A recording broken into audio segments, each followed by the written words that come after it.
대출 얘기가 나오니까 부동산 대출도 빠질 수 없는 얘기입니다. 우리는 전세를 살든 월세를 살든 자가가 있든 주택을 여러 개 가지고 있든 어느 포지션에 있든 부동산에 직감점적으로 몸을 담고 있습니다. 그래서 부동산이 아주 중요한 것이라고 보는 거죠. 부동산 대출을 할 때 DTI, LTV, DSR 이런 것들이 이제 많이 나옵니다. 우리가 돈을 빌릴 때, 은행에서 돈을 빌릴 때 우리 얼굴 보고 돈을 빌려주진 않잖아요. 이 사람은 돈 잘 갖게 생겼다, 이 사람은 돈 못 갖게 생겼다, 그지같이 생겼다, 이래서 돈을 안 빌려주고 그런 건 아니잖아요. 어떤 걸 보냐면 이 사람이 돈을 갚은 상환 능력이 있는지를 보게 되는 것이죠. 그에 따라서 이런 용어들이 이제 생겨나게 됩니다. LTV라는 단어가 있는데요. LTV는 쉽게 말해서 그래서 집 살 때 몇 프로까지 대출이 가능한가를 판단하는 것입니다.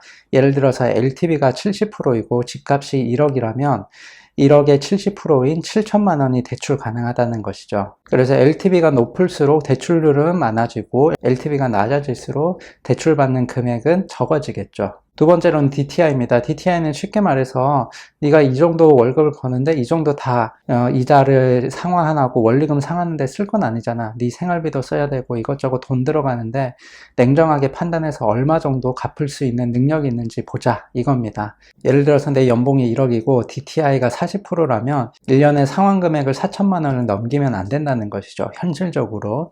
그래서 4천만 원 이하로 대출이 가능하다는 것을 말하고 있습니다. 정확히 말하면 이자 상환 능력을 보는 것인데요. 이 정도로 이해하시면 되고, DTI가 높을수록 당연히 대출금은 더 많이 나오고 낮을수록 대출금은 더 적게 나오겠죠. 마지막으로 보는 것이 DSR이라는 것인데요. DTI가 주택담보대출을 포함한 것이라면 DSR은 조금 더 상위 개념입니다. 여러 가지 대출을 다 봐서 나누는 것이죠. 예를 들어서 내 연봉이 1억이고 DSR이 40%라면 4천만 원, 1년에 4천만 원 정도 상환 가능한 것을 보고 있습니다.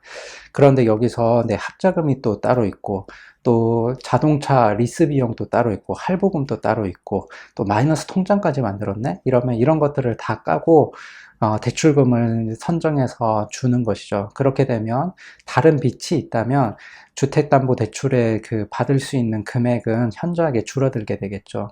그래서 DSR이 어떻게 보면 제일 중요한 거라고 보시면 됩니다. DSR도 역시 높을수록 대출 금액은 많아지고 낮아질수록 대출받을 수 있는 금액은 적어지게 되겠죠. DSR이 왜 문제가 되냐면 내가 연봉을 1억 받는다, 그리고 혹은 2억 받는다, 10억 받는 사람이 있으면 돈이 많은 사람이 더 많은 대출금을 받을 수 있기 때문인 거죠. 그래서 LT를 완화시켜주는 것은 의미가 없고 DSR을 완화시켜줘야지 문제가 해결된다라고 보는 사람들도 많이 있는 것이, DSR을 지금 이대로 적용한다면 연봉이 높은 사람, 즉 돈을 잘 버는 사람만 대출을 더 많이 땡겨서 집을 더 살 수 있잖아요. 그래서 이런 것들을 좀 완화시키기 위해서 정부가 여러 가지로 노력을 하고 있는 것 같습니다. 이런 말들을 물어보시는 경우가 종종 있습니다. 부동산 언제 사야 될까요? 아파트 언제 사야 될까요?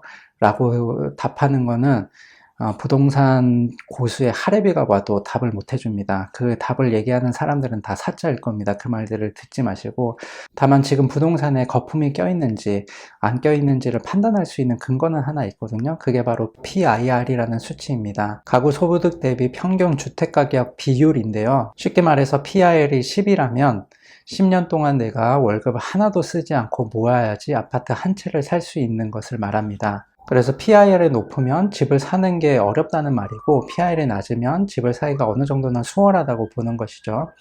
보통 한국에서는 PIR을 10에서 12 정도로 보고 있습니다.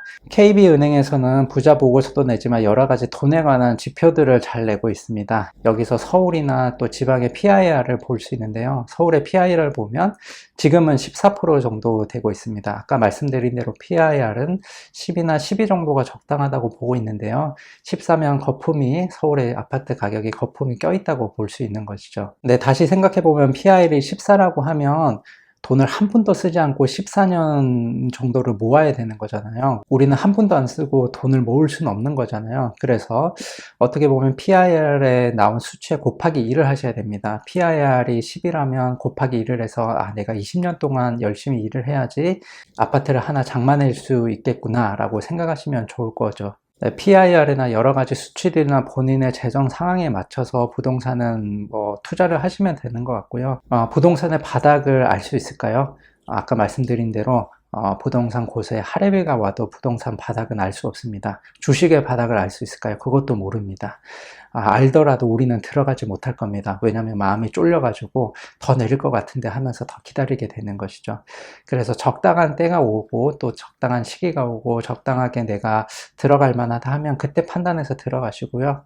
여러 유튜버들의 말들이나 아니면 경제 전문가의 말들을 들으면서 본인의 판단을 흐리거나 하지 마시고 참고만 해보시고, 부동산 매매를 고려하시는 분들은 PIR도 참고 한번 해보시고요. 또 대출이나 금리 같은 거 잘 알아보셔서 현명하게 투자하시는 것을 추천드립니다.